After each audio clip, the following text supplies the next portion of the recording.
ด้วยปุ่งหางไม้สามค่างูหนึ่งโตอันอยู่ดินในสนหมอกอู้เย็นพระปิ่นเจ้าสั่งลัดไว้ดีอาดามจึงไหนว่าตนหมักไม่หมักดอกจื้ออันมีตีในสนหมอกอู้เย็นนั่นกินไล่เสียงอยู่กุ้ยกาว่าตีอ่ำไล่กินหมักไม่อันหู้จักไล่ลองจ้าเลยลองหลีค่ะลัดไว้ว่ากับสางไหนป้อกินหมักอันไหนตีไล่ไตได้ยาวจารันมานัดอันว่าใน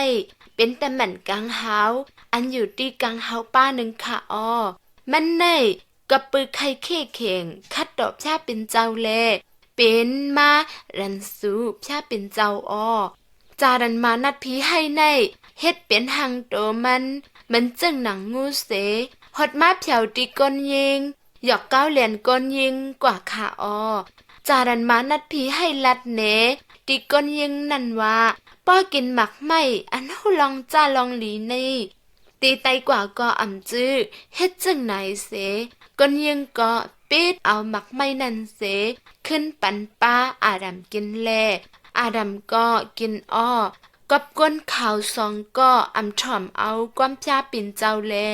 เขาอ่ำเป็นไรมิกสวยกับสืบตั้งพยาปิ่นเจ้าไรเหมือนจึงหนังกำอ่อนตังเยาคาเขาลีไอมากบเขาเลยอยู่โดปยหลายอำนึงไว้ซื้อโคสังนันยาวกบในเขาคัดใจกว่า